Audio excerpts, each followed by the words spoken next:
Hi guys, my name is Elena Loginova. I'm working for Organized Crime and Corruption Reporting Project. It's a network of investigative journalists working from 6 continents, and mostly we are working with member centers, so we don't have like office in Ukraine. Hello. But we have 2 member centers. One of them is Слідство.Info, and you can see on the right from me in this picture Anna Babinets. She is head of Слідство.Info, and also as a member center in Ukraine is Kyiv Independent. Oля Rudenko, maybe yesterday you heard her speech. So they are also our member center. And in this picture, on the left from me is in the center, just with old haircut. And on the left is Miranda Petrucic. It's OCCRP editor-in-chief. She was teaching here also some time ago. And this is Anna. So today we will talk about investigations in Ukraine during wartime. But before full-scale invasion of Russia in my country, I was doing mostly financial investigations, like follow the money. And a lot of my stories were also connected to UK, because we found here like luxury property is very usual things. So I was enjoying doing stories about corruption and about money laundering. But then, of course, something changed, and we needed to react to it and not deal with things like it was before. Okay, this guy is one of my favorite, I don't know, teachers. He's a filmmaker from Sweden, this is Joachim, and he helped us to make one of documentaries. It was before full-scale invasion, and his best advice, it's very general, but he was saying, be creative. This is very simple advice, but it works, it just works. So usually OCCRP stories take a lot of time to work on, like 1 year, couple of years. And when things are changing very quickly, and every day we have a lot of news, a lot of crimes, a lot of things to investigate, we need to focus. And maybe you remember after, like 1 year ago, after Ukrainian cities started to be deliberated from Russians, a lot of reporters went on field, and there were a lot of stories from a lot of international media. And they were mostly about the same and the same way written. So we started to think with Matt Sarnecki, it's OCCRP film director, and Anna Babinets, it's OCCRP editor. What can we do differently? So we asked ourselves this question: what are people talking about during the Russian occupation? And to find out an answer to this, I actually, before full-scale invasion, I mostly liked documentaries. I liked to work on them and also to watch them. When we were thinking about that question, what are people talking about during occupation, we thought that we will use text messages to answer this question, and scrollable format was the winner, was our choice. So we choose this format, and it was formed from 4 elements. First, we got CCTV videos from our sources, from a city near Kyiv. It's called Bucha. You know Bucha. It's where a lot of atrocities were committed by Russians. So I watched hours and hours of this CCTV, like from the very beginning, like when Russian tanks were entering cities. And then we got text messages from a Telegram chat of one building. It was a group of people who were talking with each other using Telegram. You know these chats, maybe you have it in your countries too. Before full-scale invasion, I also have this chat, and people are talking mostly about some loud noise or calling police, dealing with daily things. But during war, they were talking about other things. So we have these logs of chat, CCTV video, then pictures from our building, and interviews with people.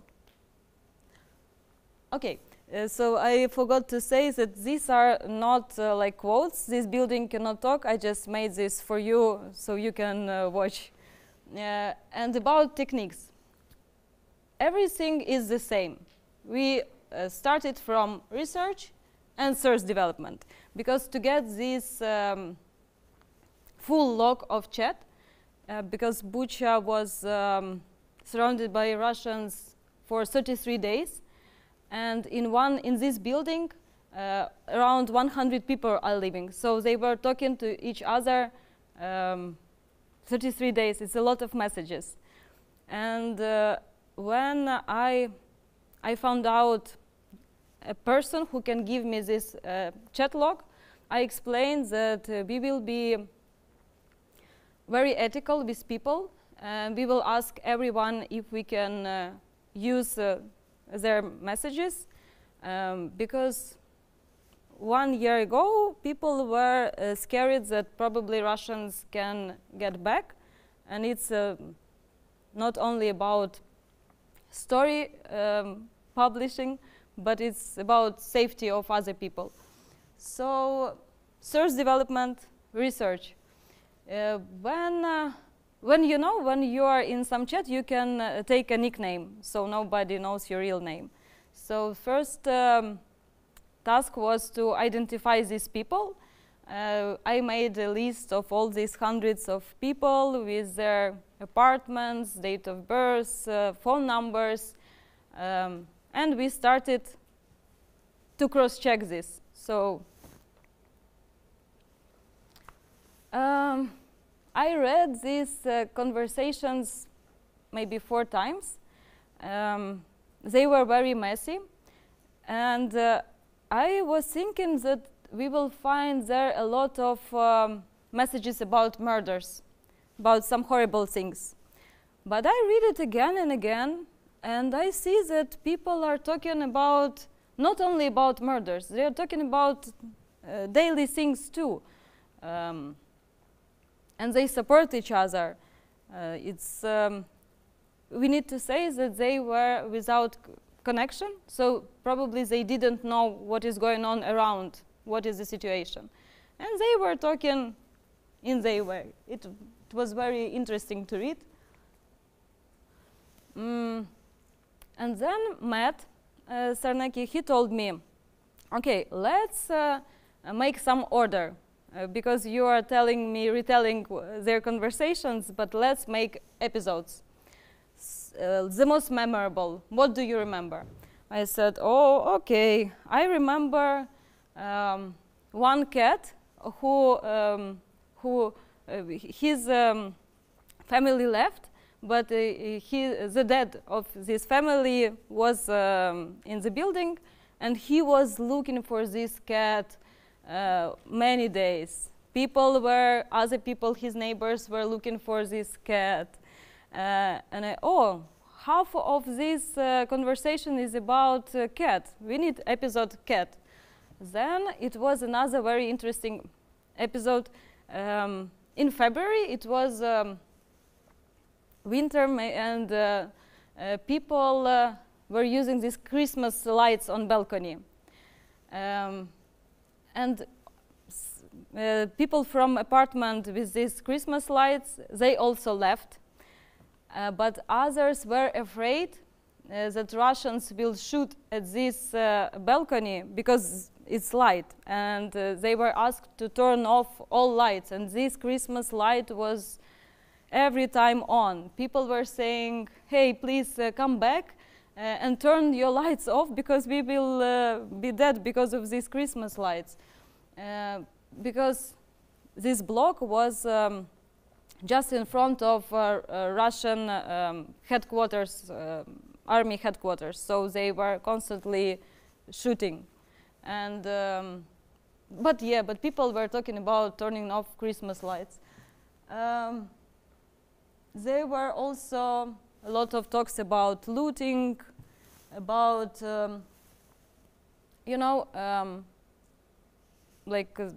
some mostly old people were stayed in this building, and they were saying that there is one guy who is drinking a lot, and he is going to the balcony also to smoke. And because of this, they were also afraid that Russians will shoot at the building. So they accused this poor person, but at the end it turned out that he's not drug addict, because they were saying, oh, this is drug addict and drunken person, but it was just rumors, so we needed to check everything. We couldn't just write what people were reading in their messages. After our research and source development was done, we decided that we need to go to this apartment block and to talk to people to check everything that was written. It was in May. Слідство.Info reporter Yana Kornichuk and Слідство director Yakov Lubchich, they went to Bucha, and that's what they saw.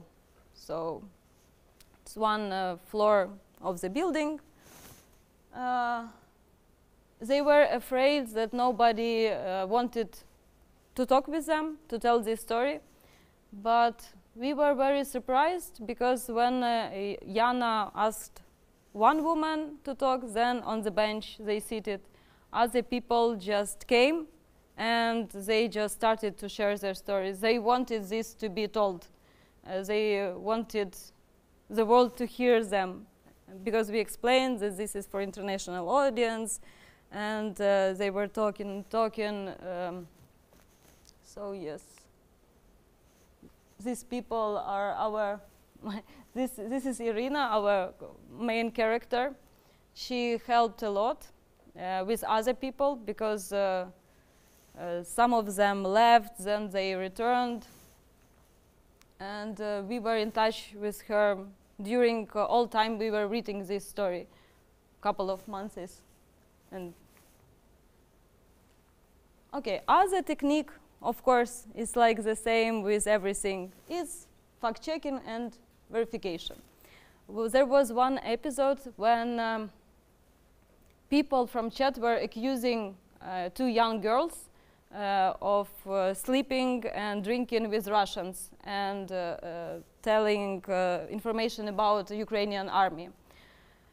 They were even saying that they should be punished. But when we asked also and Ukrainian army and city authorities, it was not true. And but in the chat, they also shared their pictures of these girls. And it's, you know, it's so easy to accuse someone and then broke someone's life if it's not. And in this situation, during war, you want to make everything quickly, but you really need even more carefully to fact check everything, because it's very important. And about yellow bus, it's other episode.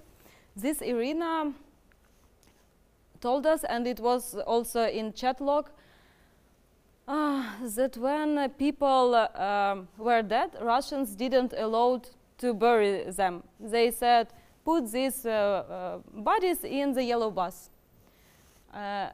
People were doing this, but then in March, when it became more hot, the blood and everything was the smell and this buzz. So we wanted to include this episode in this story to show these horrible things. But we couldn't, when guys came, we couldn't see this bus near this block.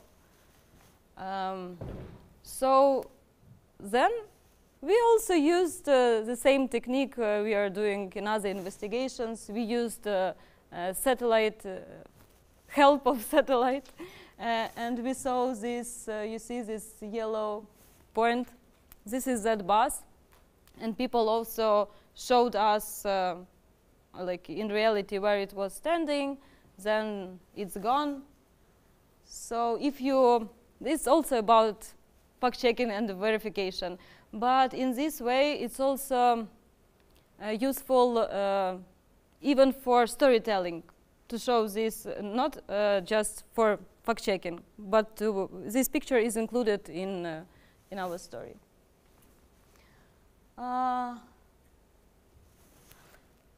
Okay, so this picture was done not by our reporters, it was done by residents, because near this bench one resident was killed, and our reporters saw even blood there.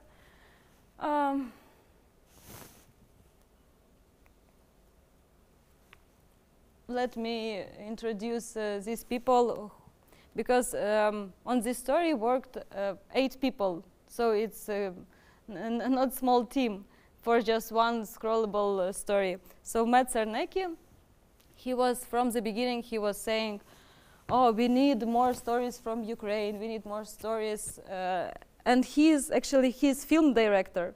He made he published recently a documentary about murder of Jan Kuciak, our also colleague, but he decided to choose this format for this story. So don't be afraid of any formats. If it's better to do scrollable format, do it.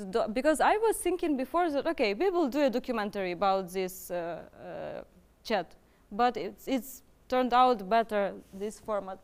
And Julia Wallace is OCRP editor, and she was, we done reporting, writing, and fact-checking much earlier than it was published, because Julia wanted to do the best of it. She was written and rewritten, so everything fits the best way. So this is about cooperation. My advice: the best stories are done in teams, because you have one opinion, other person has other, and when it's mixed, it's always the best. These 2 people, actually, when full-scale invasion started, I was shocked, and I didn't want to work a little bit, but they were pushing, like, we need stories from Ukraine, and they were right. And it's always very important to have somebody's view from other country, because when you are inside, you can think, oh, it's not important to make stories about someone's talks from a Telegram chat. Why should someone care? And they said it will be interesting for other people too. So that's how it was discovered. It was published, and yes, we need again to think about sources. When we get something from them, we need to protect them. The person who gave me this Telegram log chats, she asked not to tell who he is, he or she.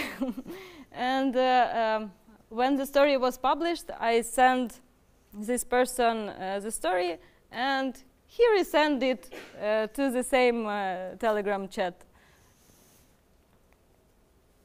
Another question: what format can be chosen? How do you see how this can be done for you and for audience in the best way? What we did, it's a map. So full-scale invasion started on February 24th, and on February 27, my source called me and said, okay, I will give you 150,000 Russian names, and they are in Ukraine already. Can you imagine, the third day you're a little bit shocked, and I said, okay, we need to do it quickly, put these all people in one database and make it public. And then again, clever people, my editor and other people saying, we cannot do like this. Maybe they are not in Ukraine. Calm down, and it's okay that you trust your source, but everything again should be checked. So it took some time, I don't remember, a couple of months, when we started to realize that these names are cross-checked with other lists published by officials. And then reporters, after cities, places were deliberated, they went to the field and found also some evidence of presence of Russians. And some of these soldiers were also in my list. So it was ongoing, and it's still ongoing. Every day we change colors, the way it's structured, because before we thought, okay, let's divide these people by units, and these units are located in different parts of Russia, so a person can click on one unit and see whole list of soldiers in this unit, and then if you click on one soldier, you can see proof of his presence in Ukraine. But I'm happy it was done, because so that's how you can search now. So then Ukrainian officials, sometimes they were publishing lists of people who were in captivity, also who are dead, and those who are not in this dead identified, it's ongoing, and you will not see nothing, but he's still in this base waiting to be confirmed or not confirmed to be involved in war. Unfortunately, if you go to this website, you can search just by Russian. You cannot search in English names because it's very complicated. But I hope with technical help, ChatGPT, artificial intelligence, everything will be done in future. And I believe we need this. We need this for institutional memory also, because I don't want, when we will win, I don't want these people traveling and living their normal life. I want them to be remembered as people invaded other country. So this is a nice example how it looks like when it's done. So this guy, he tortured 2 people, and he got suspicious from Ukrainian prosecutor. So he has his dossier. There are links for official investigation conducted by Security Service of Ukraine, journalistic investigation with some details. So like this, and even his picture.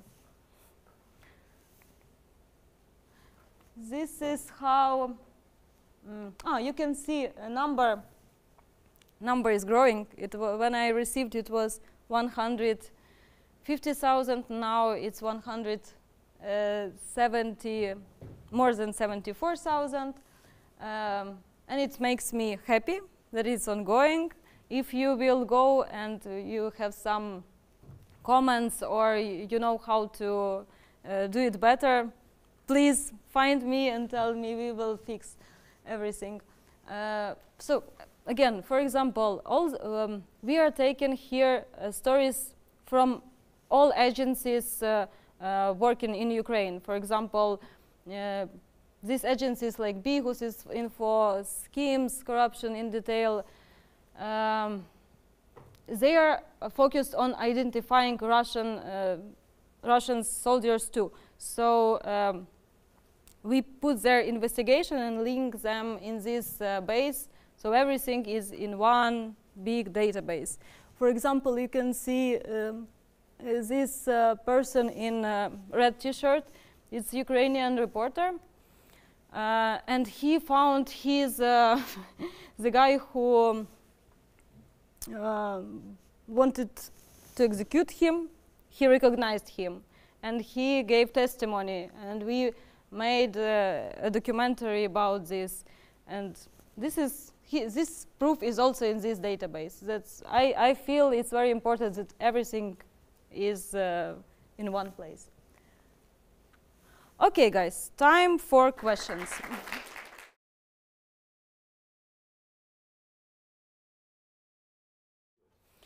Actually, really surprisingly, for me, I also thought it will be difficult, but now Ukrainians want to tell their stories. It's very important for them to know that someone cares, and so it's public. For example, when it's some disaster and it's silence, people are asking, okay, where are stories about us? We also want some, not attention in bad way, but we want, you understand me, so they want to talk. And a lot of sources,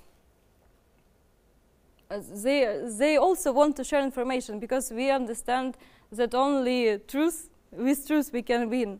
And people willingly share with reporters. And I also realized that cooperation between Ukrainian reporters, before it was a little bit like competitive, and now everyone is working for one goal, and sharing information, it's good. If someone can do better story, please share. You don't have time. There are a lot of work. I don't know. If all of you will come, we will need more people to work. So, like this.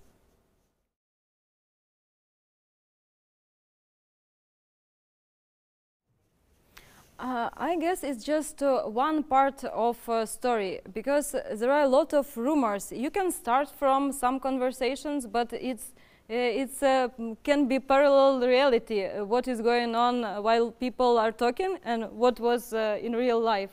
But it's a great way to turn on your imagination, and it gives you a lot of leads. For example, I don't know, we can think all together to what questions we want to find answers, and maybe in some conversations we will find them. I mean, not answers, but the way to look for the answer, like this.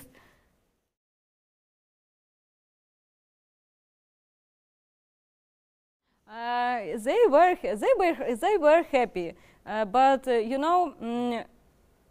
their happiness was maybe for 1 hour, and then they get back to their daily routines, because there are a lot of things. They need to rebuild that building. They need people just need clothes to wear, so and food to eat. So they saw it, and then they have their survival tasks. Actually, I also was thinking that even these feature stories can help to show atrocities, because I forgot to mention, I didn't put this picture in the presentation. When our reporters came to this building block, they saw a skeleton of a person. Can you imagine? Like, it was staying there for 2 months, and nobody was taking this skeleton. And we identified also this person, because it was not easy, because some people were saying this is this guy and he was living on this floor. Others were saying other things. So even this Telegram, WhatsApp can lead you, to a murder. And looks like he died after missile not missile. I forgot the. Okay, after something got to the apartment.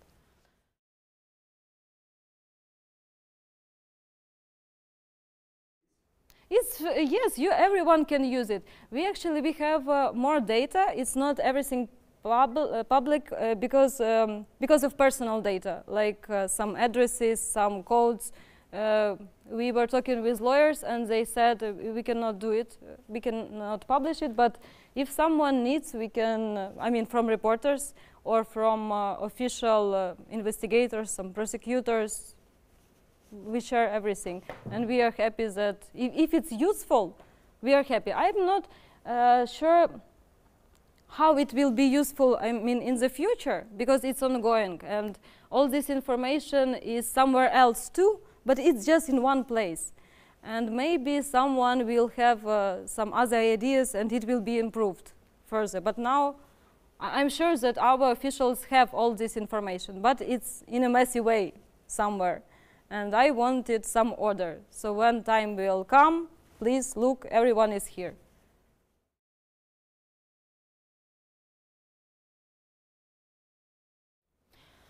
Follow the money.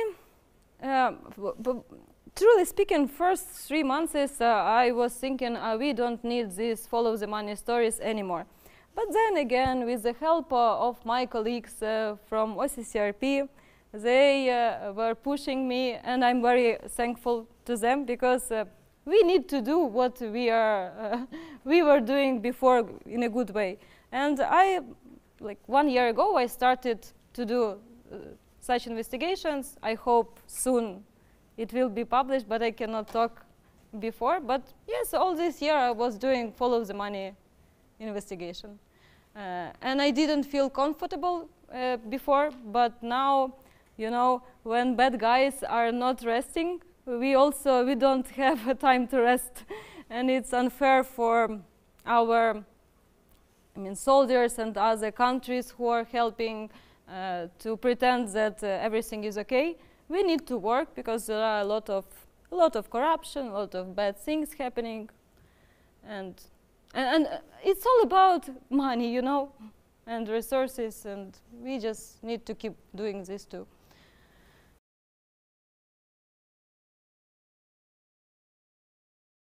Actually, before full-scale invasion, it was paradise to work in Ukraine, because we had a lot of open registries, like court, companies, everything. Then officials closed a lot of this, like land registry, and it's not open everything yet. Like court registry, sometimes it's working, some decisions are classified, it's, you know, and we are living with this all this time, so of course it's get worse. And usually now, if you need to have some sources, so it's very important. We are like going back to the century. It's bad, but I hope this will be changed, because again, this helps bad guys, but it's not helping us. We need to open it.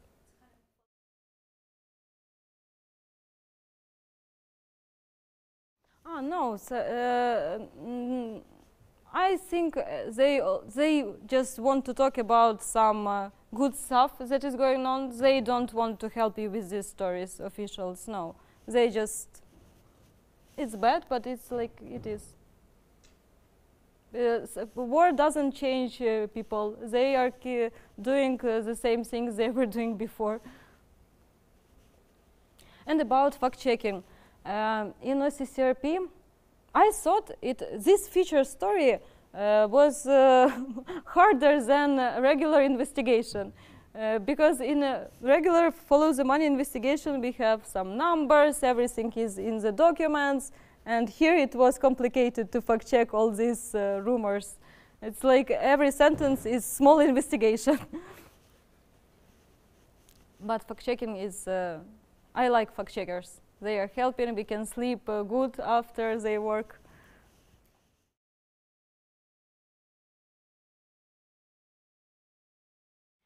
First, I went through the messages just to look if there is just something. Then I read it again because I didn't make notes. Then I made notes. Then we sent it to our tech team. They translated it to English so Matt can read.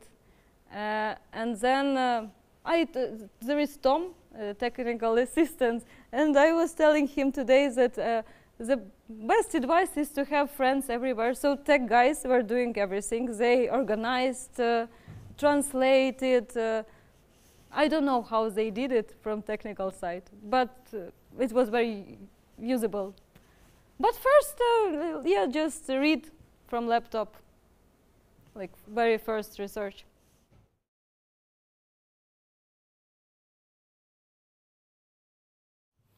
I hope that with Ukraine everything will be better. This is our goal. But I don't. We are working for this. We are fighting for this. And I guess information and transparency is key elements of better societies. So this is the goal. And about better access to information in Ukraine, I guess it's cooperation. You need to build some networks. I can give you my contacts. There was Ola talking yesterday. You can just write Kyiv Independent. I think we in Ukraine, we will help everyone who needs something, because it's also, we also need this. So if you need something about our country, just write someone. Yes or no? I don't know. Yes, maybe.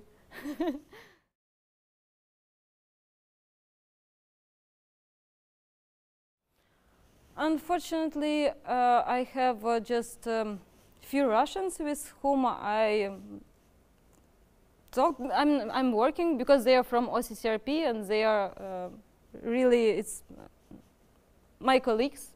They are reporters, but I'm not talking with regular Russians, so I don't know their opinion. I'm sorry.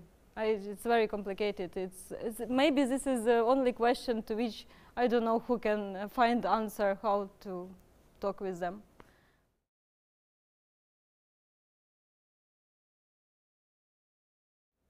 We were asking if we can say about this building, where it was located, and no one was saying that don't publish, so they were okay with this.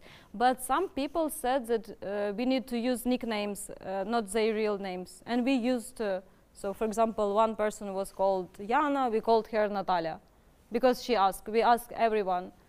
Some people just didn't want it. But they, of course, they know who was not turning off Christmas lights between. They know all this.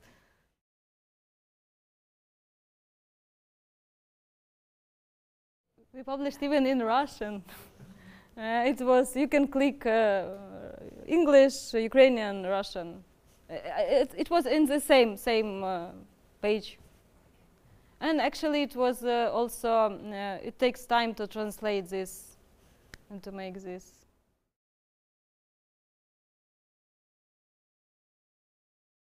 Mostly, don't worry about me, because I'm not like a war reporter. I'm not going to frontline, because a lot of Ukrainian reporters, they turned completely their regular work and they are reporting from frontline. That's complicated for me.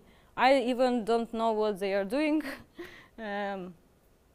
Maybe some of them are going to this therapy. Someone shares with friends these stories.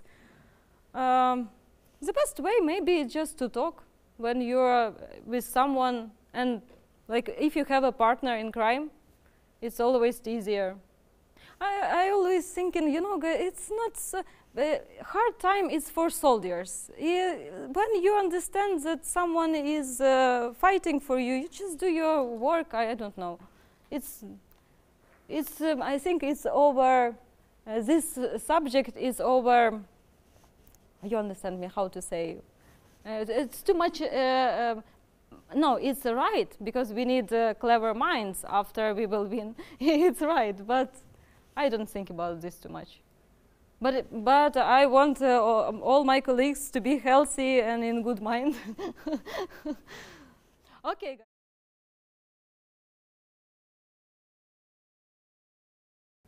Thank you very much for this advice, because we were thinking how to structure it. I was thinking maybe by rank to structure, but then it wasn't implemented. But now you are saying for battles, but I don't know. If we need to talk with tech guys if it's possible, if they can took this data from where.